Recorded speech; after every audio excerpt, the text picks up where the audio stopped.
back to my channel. So this week, I really have to just jump right into it because I don't have a lot of time to do things other than read, at least today. So last September, I did a reading challenge where I read 200 pages every day for a week. And I had been getting the itch to do another reading challenge, but I didn't want to do the same one again yet. I might do that again someday, maybe do it a little bit differently, but I wanted to do another reading challenge. So I was trying to pick what kind of reading challenge I wanted to do. And I finally landed on not doing a page count challenge, but doing a duration challenge. So this week, every day from Monday to Friday, I will be using a wheel to randomly pick how many hours I have to read that day. So my wheel is gonna go from 1 to 7. I've seen some people do 1 to 10, but just thinking about realistically, I don't think I can read for 10 hours a day. Mentally, like I don't think I can do that,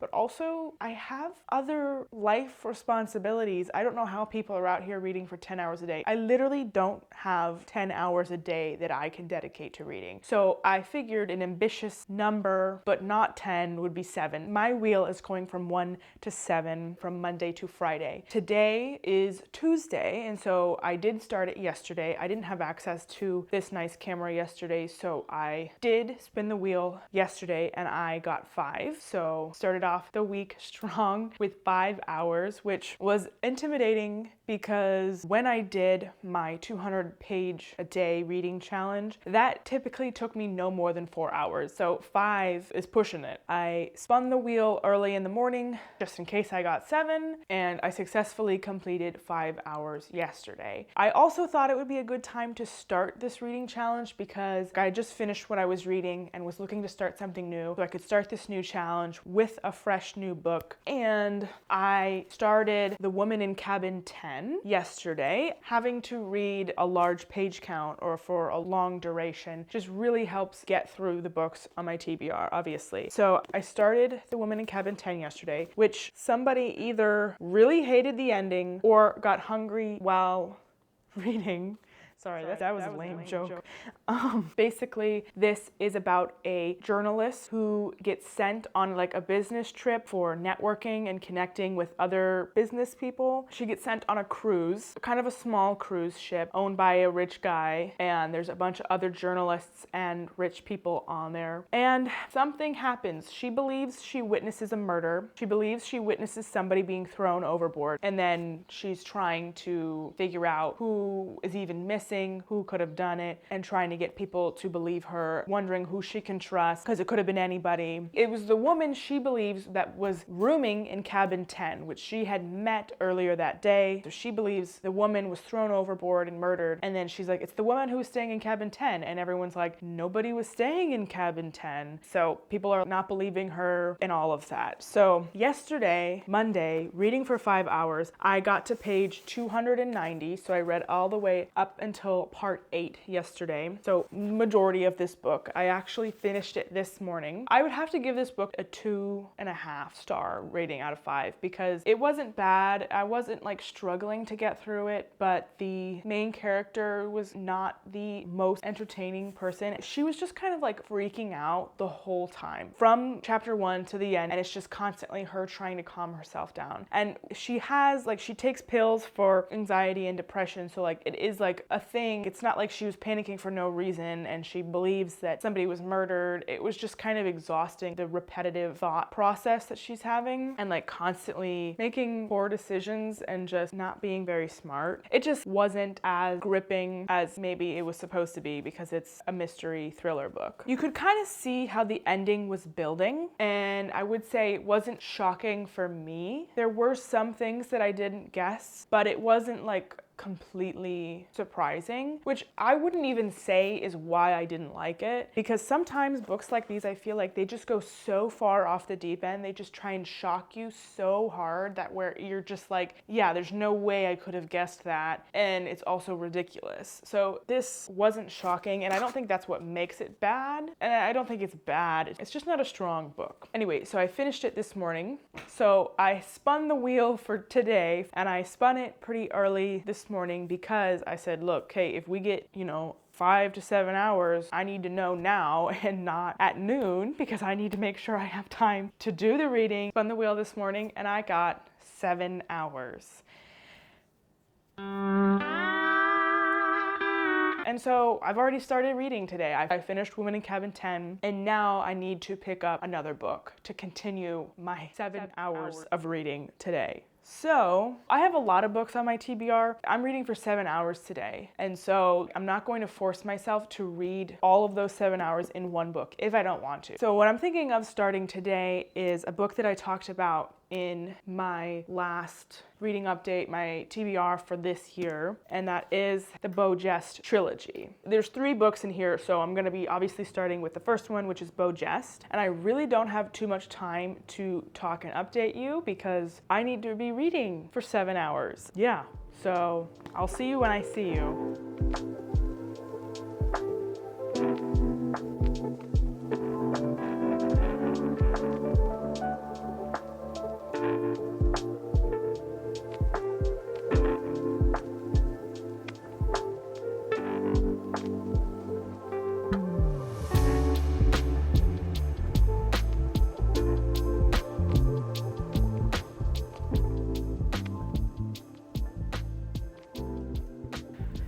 Okay, so I'm actually about 100 pages in to Beau Geste, and I'm glad that I waited till I was this far in to try and give an update on what this book is about, because if I had tried to do it earlier, I wouldn't have really known what to say. I would have been more lost in what was going on, and that happens, I don't want to say often, but reading older books like this, sometimes for me it can be hard to get my bearings when I first start the book. The first couple chapters, the first 20, 30 pages, you're like not entirely sure what's going on. I'm 100 pages in and I got it. And the reason it's kind of confusing at first for Beau Geste is it starts off with a guy retailing a weird experience he had. They're in the French Legion and they come across this really weird scene where there's a whole garrison dead, but they're not just dead, they're like propped up to look like they're still alive and standing there, but they're all dead. And it's really bothering him of what the heck is going on. And they find a man, the way he's died is really weird looking. It doesn't look like he was just shot or just stabbed and just fell to the ground. It was really suspicious. And in his hand, they find a crumpled note basically saying, I'm the one who stole the blue water, and it signs a name, Michael Geste. And the guy who's hearing this story freaks out. He's like, what are you talking about? The blue water is referring to a priceless gem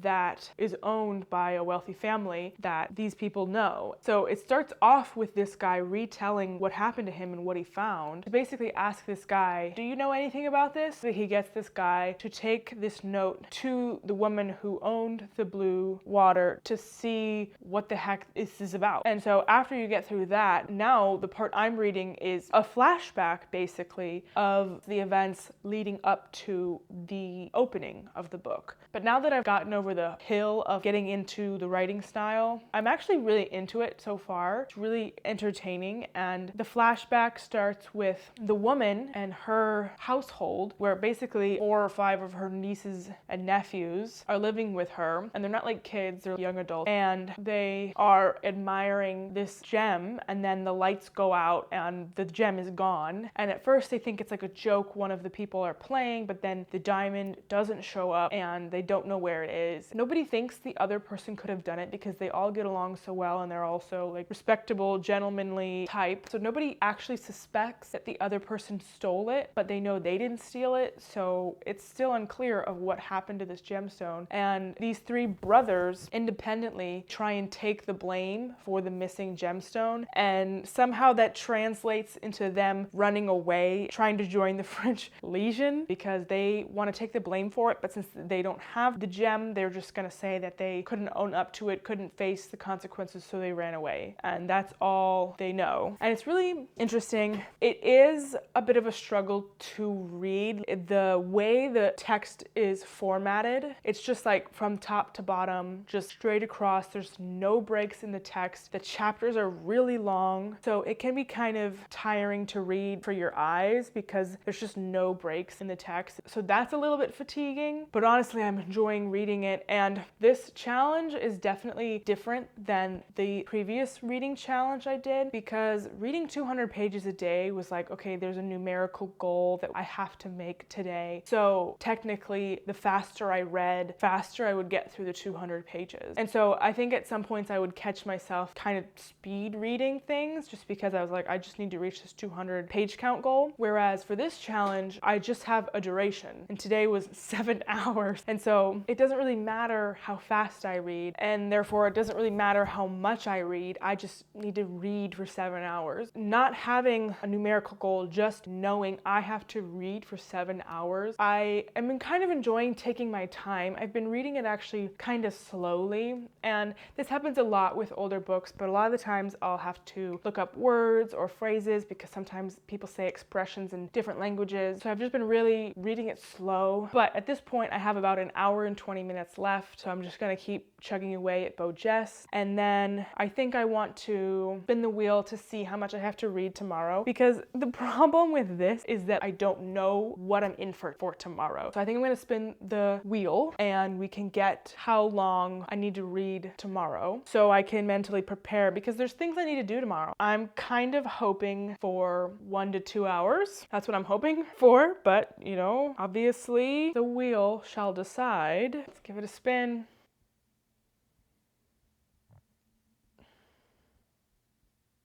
What is that? Oh, 2. We got 2. 2. That's doable. That is so doable. Thank goodness. Tomorrow is just 2. We're good. We're good. Gotta finish up. Hour and 20 minutes left today, and I'll be back tomorrow for 2 hours of reading. 7 hours is a lot. 7 hours is a lot.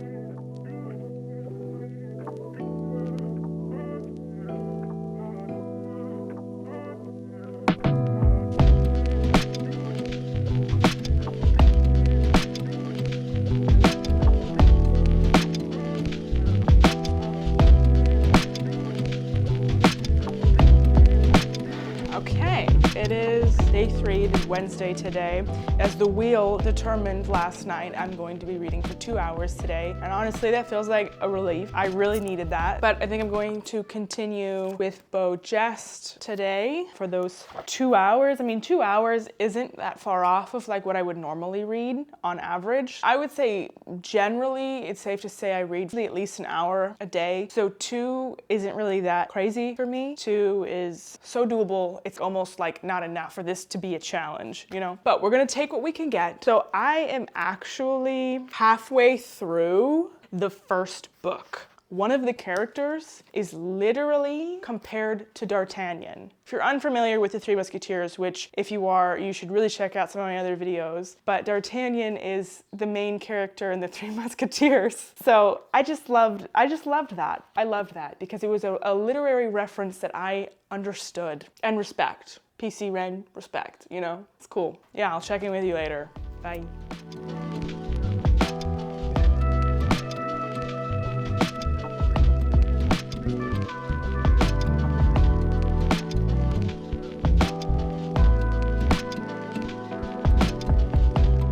Okay, so I've finished my 2 hours for today. It really feels like not enough, but no, we're gonna take it, we're gonna leave it as it is. We're gonna take what we can get, because who knows what I'm gonna get tomorrow. I am about 220 pages in. We've had a death, a pretty tragic death, very emotional death, and where I'm at now, we've had whatever happened explained to us. Like, we are up to date with that mystery of what happened at the garrison, why the men were propped up, why it was lit on fire, why the leader of the company was seemingly stabbed by one of his own men. We have unraveled that mystery at this point, but we still don't know where the blue water is, the diamond, who took it, why, and that mystery is still ongoing. So that's where I am right now. I'm pretty hooked in it now, and I'm really excited to continue it. I actually don't even have that much left in the first book, and depending on what I get tomorrow, I could potentially even finish the first book tomorrow. Speaking of tomorrow, let me go ahead and find out how long I have to read for. Just just in case it's a crazy number. Tomorrow, I could do with a higher number tomorrow, but I've already done a 7-hour day, so maybe we can get through the rest of this week without another 7-hour day. But this is the challenge, right?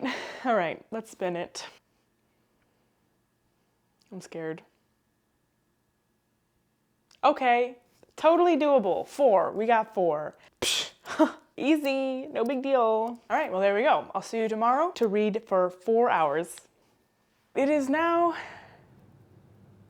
day 4, Thursday, and I have to read, as the wheel determined last night, 4 hours today. I'm kind of thinking, hopefully, that I can finish the first book in this trilogy. So, because I believe I just have not even 50 pages left of the first book. So, considering I have to read for 4 hours, I should probably definitely be able to finish BOJEST today. I think I'm planning on starting a different book today, but we'll get to that when we get to that. So far, being 4 days into this, I am definitely enjoying this more than the 200 pages a day challenge.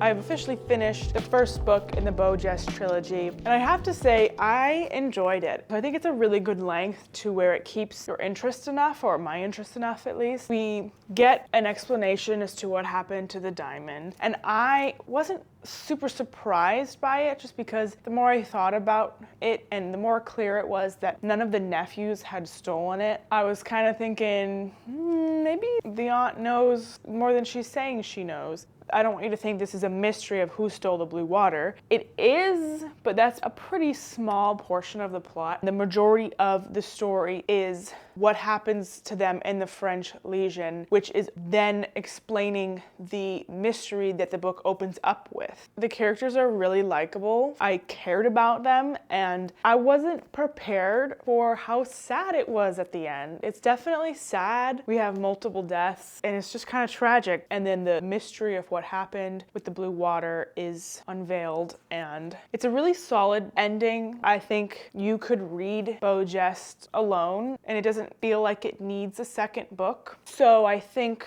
I'm going to take a break with BOJEST for a little bit, and with my remaining 2.5 hours, I think I'm going to transition into a completely different book, and then I'll pick up the next book in this trilogy. Probably not in this video, but for now, I think I want to switch speeds, and I need to decide which book. I think I'm gonna decide between these two. Both of them very different from BOJEST, and both of them very different from each other. One is a thriller type of book, and then the other is high fantasy romance, which is very unique for me. I talked about both of these in my last TBR reading update video. Am I feeling thriller or fantasy romance? Am I ever feeling fantasy romance? I don't know.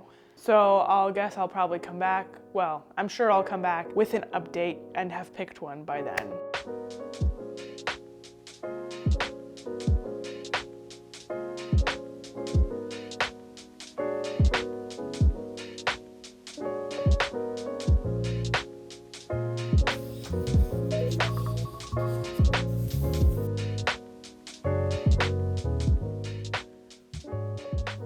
All right, well, I've made it to the 5th and final day of this reading challenge. I spun the wheel last night and I got 2 hours again for today, for the final day. And I feel like that's like such an easy way to go out. Just 2 hours of reading really isn't that much. I feel like we've kind of gotten off light in this reading challenge. I don't know, maybe next time we can do this again and we'll suffer. But I've had a good time this week. So yesterday, I started The Serpent and the Wings of Night. And I have to say, I don't usually read books like this. It's just the definition, I would say, of pleasure reading. Like, all of what I read is for fun, and you know, if I'm not enjoying it, then it's a fail, right? The point of when I read 98% of the time is for pleasure. But this is like, I don't even know how to describe it. Now that I'm a little over 100 pages in, basically, our girl girl here is the adopted daughter of a vampire king, but she is human. And so she grew up surrounded by people that just wanted to eat her. And the way the vampire society is, her dad, the king of vampires, loves her, right? He cares about her so much. However, vampires are supposed to be very cold and not show their heart, figuratively and literally, right? Because that's how they die, if their heart gets impaled. But they're also, like, emotionally, they're not supposed to show their hearts. They're very cold. So he loves her and cares about her, and she knows that. The way they interact is very transactional. But when I was talking about this book in my Reading TBR updates video, I said that this was described to me as Hunger Games meets Twilight. And so far, very Hunger Games. I totally see that. I don't know how many years, they have these games where they fight to the death, and the winner receives a gift from this goddess that they worship. And she, our main girl here, wants to win it because she wants to get the gift from the goddess, and the gift that she wants to ask for, I forget what it's called. There's a specific term for it in their world here, but that will basically make her equal to her father. That will make her a powerful vampire in a sense, but without her being a vampire, I think. All she wants is to be equal with her father, but stronger than everyone around her, because her whole life she's been prey because her vampire dad is raising her around vampires and she's a human. And while that's like cool and everything, logistically it's like, how? She's already started the games and everything, and I'm like, girl, I really don't see how you're supposed to win this. Like, her dad's been training her whole life. Like, she's really hardcore and like a tough fighter and everything, and strong and really good with swords, and like that's cool and all, but like she's going up against actual vampires that have magical powers and are super strong and want to suck your blood. So I just, like, realistically, I don't see how she would win, but you know, it's a book, so it's okay. The competition is 4 or 5 events, and they're on event 2 right now. I just last night stopped in like the middle of event 2, and she's of course allied with these 2 other vampires, and one of them of course is very attractive and very interested in her, and she's like, no, because first of all, you're a vampire and you probably just want to eat me, but also I was raised stone cold, like I don't open up to anybody. And it's fair. I mean, in this sort of situation, it's a competition. Only one can come out alive. So like the Hunger Games thing, where in the Hunger Games, like they would ally with other players for a time, but then at the end of it, it's like, okay, yeah, but we're still gonna fight to the death because there can only be one. So it makes sense that she's closed off to him, but at the same time, it's like, I can see where this is going, you know, with the Twilight thing. Like, obviously there's gonna be some sort of budding romance between them, and it's very easy to read, very just fun in terms of plot, and like, you know, it's like you can see where things are going, and it's not complicated. Also, something about this book that catches me off guard, this book drops the F-bomb all the time. Personally, I don't think it's necessary to use language like that, but I really don't have an issue with vulgar language. I just have an issue with the fact that how often it is, it kind of takes me out of the fantasy. That's the only thing that I would say that I don't like about it, but that I can get over, you know, like it's not that deep, it's not that serious. So yeah, I'm gonna read for 2 hours and then we'll be done. So I'll see you later.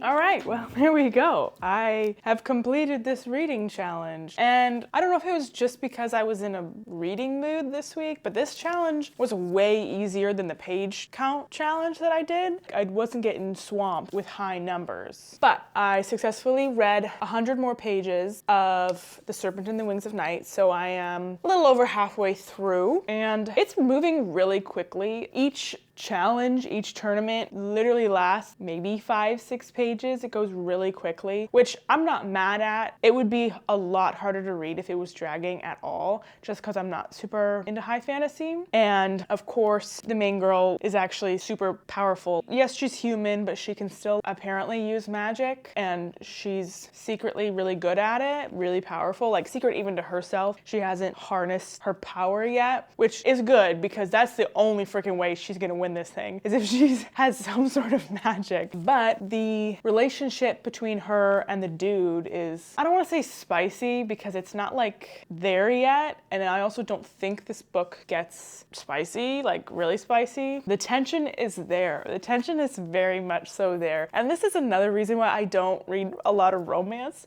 just because my heart can't handle the sexual tension. It really can't. Every time anything happens, I'm like, whoa, time out, no, no, no, no. It's not even that intense, okay? I am just dramatic. Speaking of dramatic, this book is also extremely dramatic. It's very, very serious, very, very intense. And I guess that's probably just a fantasy thing that I'm not familiar with, but it's very dramatic. The romance is there. It's budding, you know? I'm bummed that I didn't get to finish this for this challenge, but that's okay. I mean, I will finish it, and I don't know, if you're curious about my final thoughts on it, I guess I could let you know if you were very interested. But yeah, that's gonna do it for this video. I did end up reading over 12,000 pages this week, which is what I did for my 200-page a day reading challenge, so not sure what that means, but yeah, that's good. I'm happy with that. It was a successful reading week. Thank you so much for watching. I really appreciate you being here. I hope you enjoyed. Any thoughts or comments about anything I read, anything you're reading, let me know. I'd love to hear about it. Check out some of my other reading content if you're interested. Again, thank you so much for watching. I really hope you enjoyed, and I'll see you again soon. Bye.